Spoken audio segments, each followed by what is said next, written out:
What's up everybody, today I want to talk about one of the best rogue builds for leveling in Season 2. And it's a Double Imbuement Twisting Blades build. This rogue build is one of the strongest and fastest I've ever played. This is going to easily clear you 1 to 50 and probably 1 to 70. The reason this is so powerful is damage over time is performing really well in Season 2. So what we do with this build is we take the Shadow Imbuement and we take the Poison Imbuement, we max them both out in the skill tree, and then we deal huge damage over time and huge AoE damage. Combine that with probably the most powerful rogue build there is, and that's the Twisting Blades build. So the way this works is you shadow step into an enemy, you summon a clone, and then you imbue your weapons. The shadow also imbues their weapons, and you're just twisting blades spinning around you. They're either shadow or poison on rotation. You have movement speed, you have high crit chance, high crit damage.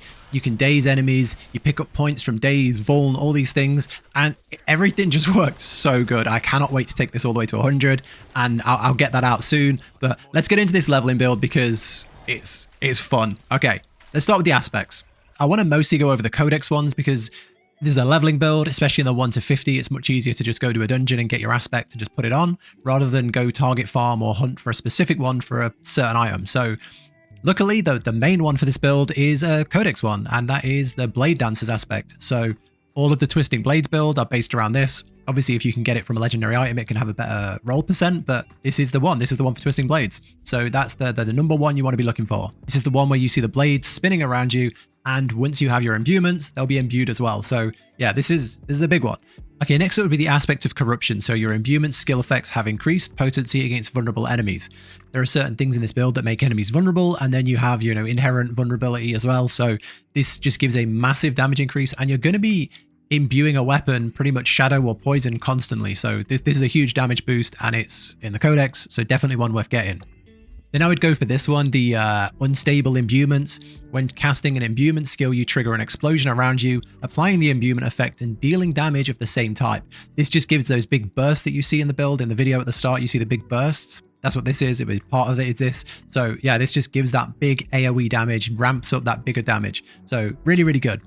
Okay, the next one that might not make as much sense until we get into the skill tree is the Mangler aspect. So dealing direct damage to a vulnerable enemy has up to a % chance to daze them, and it's quite a good %. And this build plays off really well with daze. So we'll see when we get into the skill tree, there's certain things that impact daze, and then having them dazed gives us other things. So yeah, vulnerability and daze, really good combo in this build. So this is like the perfect aspect that works really well with it. All 4 of those in the codex, fantastic. And I'll link a full build down below, which has like a preset of where I'd put what, if that helps. But yeah, these are some of the legendary ones you want to be looking out for. Legendary items are really easy to get right now with the blood harvests, so definitely farm those and you should get a ton of legendaries. So this one, accelerating aspect, is really good. Crit strikes with core skills, which would be our Twisting Blades, increases your attack speed by a pretty good %, really useful. And then on the other one, Toxic Alchemist. This is really, really useful. Damaging a poisoned enemy with a shadow imbued skill has up to a 75% chance to get a toxic explosion. We've basically combined poison and shadow in this build, so this is incredible. It's really, really, really powerful, and it's just a big damage ramp. You're going to see your damage just really escalate once you get this on.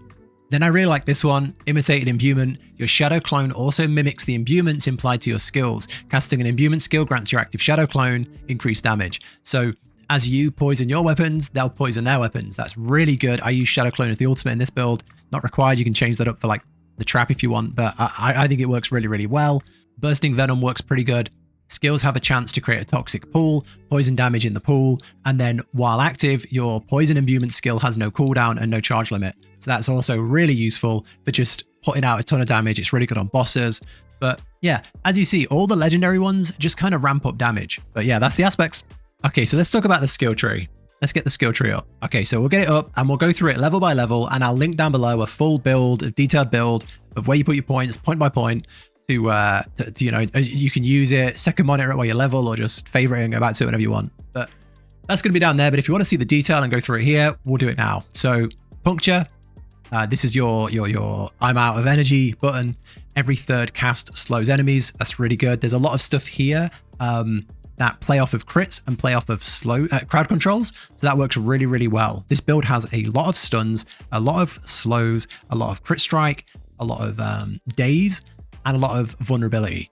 Vuln and daze kind of play off each other in this build to improve your crit, and then your crit works well with Vuln. So there's a really good synergy between the status effects and the buffs here. So this is like definitely the go-to.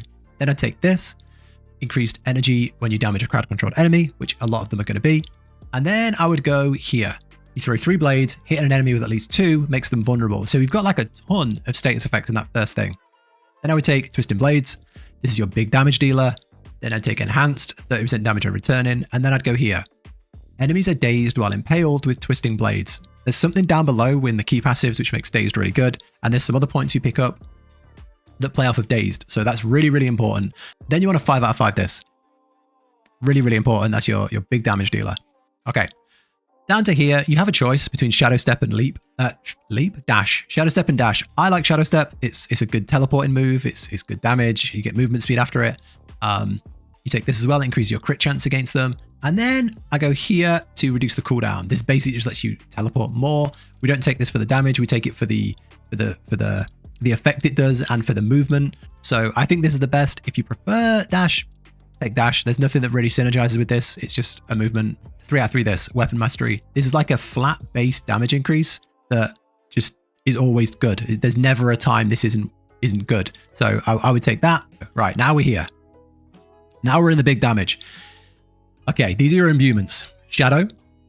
This is the big auto explosion. So enemies take a dot and then they blow up. This is the big damage. Then you want to take this, 15% increased crit strike against them. And then I would go here. Primary explosion makes enemies vulnerable, and vulnerable, we have a lot of stuff scale with that, so perfect. Then I would go for poison. This is the big dot for 5 seconds. We take enhanced, which makes it 6 seconds. And then I take blended poison imbuement. Crit strikes with poison imbued skills, still 75% increased poison damage. That's definitely the best one for this build, I think, because we do have a lot of crit and crit builders in this build. Okay, now we want to work our way down here. So I would just put like 1 point here to unlock this. Now, again, this is a choice. A lot of people do like Death Trap, and Death Trap's good damage, but this actually has synergy with the build. So I take Shadow Clone. Once you get the imbuement aspect, which we talked about in the aspect section, your Shadow Clone will also do the imbuement. So when you poison your weapon, your Shadow Clone will poison their weapon. And all these big, massive AoEs and these big dots will trigger again. So this is really, really, really powerful. It really gets your damage up once you've got that aspect. So I take that. You get Unstoppable as well for getting out of trouble, and then your Shadow Clone deals an extra 20% of your damage. So this is just a win. It's just an absolute win all the time. Okay, now I'd keep powering these up. I'd start with Shadow, 5 out of 5 Shadow, and then I'd 5 out of 5 Poison. Okay, once you've done that, you unlock your key passive. There is a good reason to take this one if you want to. Victimize is good. If you use Victimize in the past and you like it, it's good. I personally prefer this. I prefer Momentum. We have enough damage, we have enough ramp, we have enough burst in this build from our gear, our aspects, and our skill tree. I don't think we need the burst damage that this gives. What we do need is damage reduction, energy regeneration to do more twisting blades, and movement speed to get from pack to pack. This build is incredibly powerful, and this just makes it faster, and you have more uptime. And the more uptime on twisting blades can actually lead to more damage. So I think this is best. And the beauty of it is the way to get momentum is to hit a stunned, dazed, or frozen enemy, or an enemy from behind. You're going to be hitting a lot of enemies from behind with Shadow Step, and you're going to be hitting a lot of dazed enemies because that's the main thing we took at the top. So yeah, this is just, it works really, really well. What can I say? It just works really well. Okay, now we have 5 out of 5, 5 out of 5, and 5 out of 5. Our 3 big damage dealers are full. It's time to just pick up all the passives. I would start here with the Shadow passives and the Poison passives. So I would go 1 point into here because it's just lucky hit to get this. Each time you kill an enemy with Shadow damage, you generate 10 energy. Max it, and that's 30 energy every time you kill a Shadow. Every time you kill with Shadow damage, which you're going to do a lot because it's a big burst. Then in the Poison, 3% increased poison damage. I would max that. And then you gain 1% increased attack speed for each enemy you've poisoned. I would max that as well. 3% doesn't sound like a lot, but there's a lot of stuff that scales and there's a lot of things that can increase your attack speed. So an extra 3% is just great because that gets to 15 very fast. Then I would take this. Imbued skills gain 3% increased crit strike chance. Boop, boop, boop. Now we want to take this little cluster here. So we put 1 point into this. After knocking back or knocking down an enemy, you gain increased crit strike against them. But this here, when you critically strike a dazed enemy, they're knocked down. A lot of stuff's going to be dazed, and we have very high crit, which means we're going to knock down a lot of enemies. So this is really, really, really useful, because with this, we now get increased crit strike against dazed enemies, knockdown enemies. So there's like a really good cluster together. You can 3 out of 3 this, to be fair. This is a really juicy little combo that works amazingly well with this daze status effect we use. Okay, now down to the bottom, we have this little combo here. So you've got this one here. While moving, you gain increased energy regeneration. You're going to be on the move a lot, but you want this. Haste is really, really good. While at above 50% max energy, you gain 5% increased movement speed. While below, you gain 5% increased attack speed. Max it out, and it's 15% more attack speed. This is so, so good. You're going to be draining your energy a lot with Twisting Blades. This is just a huge damage increase with your attack speed. So this is just really good. And as you're using your basic, you're filling up your combo bar, you're filling up your energy to get your more Twisting Blades out. It's just huge. It's just a really, really good thing to have. I think it's great. Okay. And then you're left with, 1 to 3 points, depending on how much renown you've got. And I think there's some good options here. Stutter Step is pretty good for movement speed if you're leveling.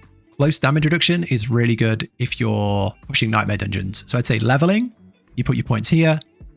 Pushing Nightmare Dungeons, 50 plus, 70 plus, I'd go here. So yeah, that's the build. Okay, and then on to the specializations. I would say this is personal choice. I honestly would say personal choice. Once you've got the shadow clone, the imbuement thing where they get your imbuments, that aspect is really good for preparation. I think that works really well by getting the cooldown faster.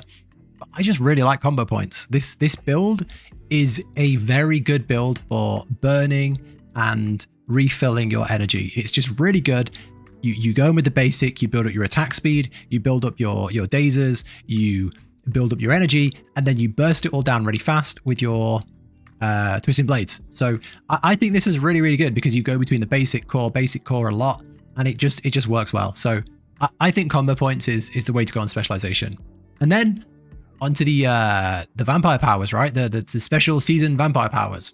So obviously the season has been out for 2 days, and I'm not going to sit here and say this is the gold standard, the best thing in the game to use, because yeah, we've only been testing it for 2 days, and I'm not level 100. So I'm just going to say what's worked really well for me while leveling my rogue on season 2. So Hemomancy is really good. Your attack deal % of your max life is physical damage to nearby enemies. The beauty of this is it just bursts out in all directions every 4 seconds.